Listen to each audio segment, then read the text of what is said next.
Now, the husband of a woman knocked down and killed by a man riding an illegal bicycle is calling for a change in the law. Kim Briggs was crossing the road on a lunch break when Charlie Alliston hit her, suffering serious head injuries. Alliston has been found guilty of causing harm by wanton or furious driving. Here's Kim Briggs' husband, Matt. So I'm calling for an introduction of death by dangerous cycling, death by careless and serious injury by the same. It's not actually a new law that I'm calling for.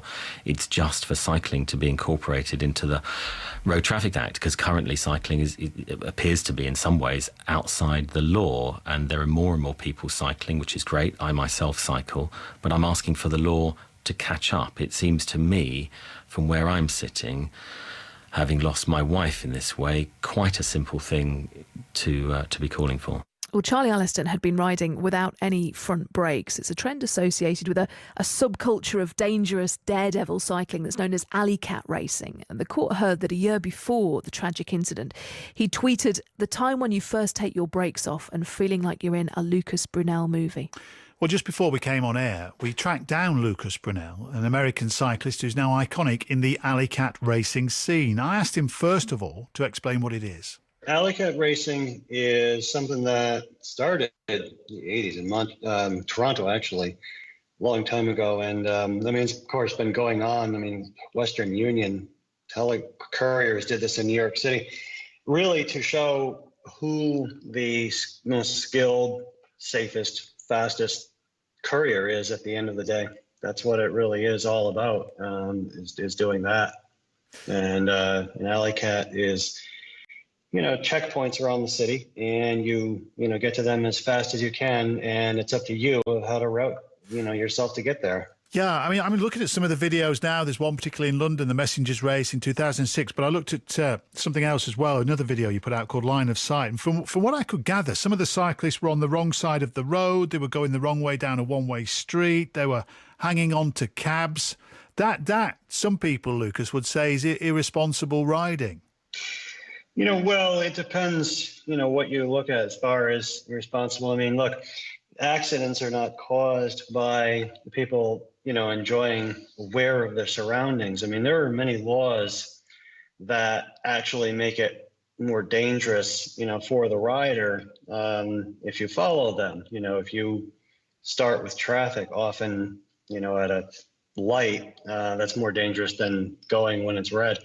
But the accidents are not caused by people enjoying and aware of their surroundings. I can, count on one hand, incidents I've had in alley cat racing. How do you feel? I know you're aware of this man in London who's been convicted of wanton and furious riding involved in the death of a woman, and he's quoted you talking about taking his front brakes off and says he feels like he's in one of your movies. How does that feel for you? I haven't seen the footage. I don't know. I guess there was a CCTV about this, but I'm going to tell you that, for me,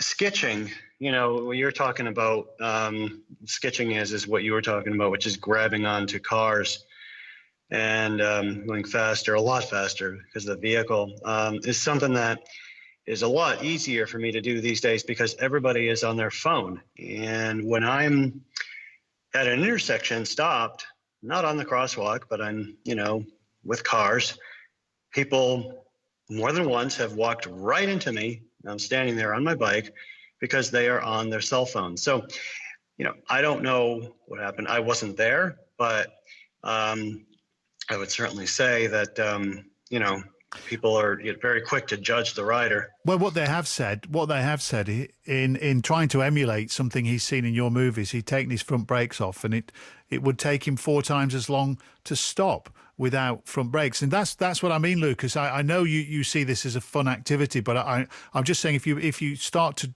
go on the wrong side of the road and go the wrong way up a one-way street and take your brakes off, then you run the risk, don't you, of harming other people? You do run that risk, but, the people that we ride with and we race with, these guys have been doing this for decades.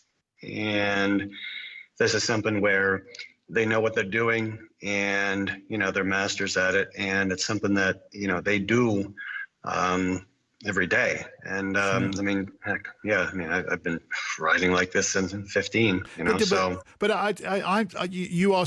you seem so kind of au fait with this and kind of oblivious to any dangers that I feel like a bit of a spoil sport for even tackling you on it. But are you essentially saying it is okay then to race around a wrong way down a street and film it and bang it out on the internet? Are you saying that's okay?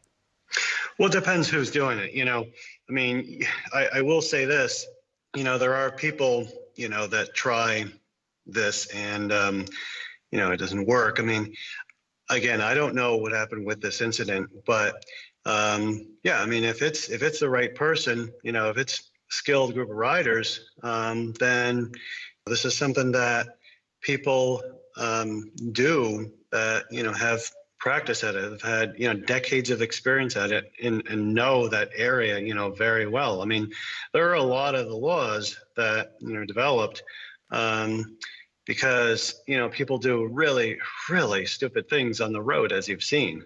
You know, people are very quick to judge the rider. That is Lucas Brunelle, the man who is behind the phenomena of alley cat racing. It's 5:29.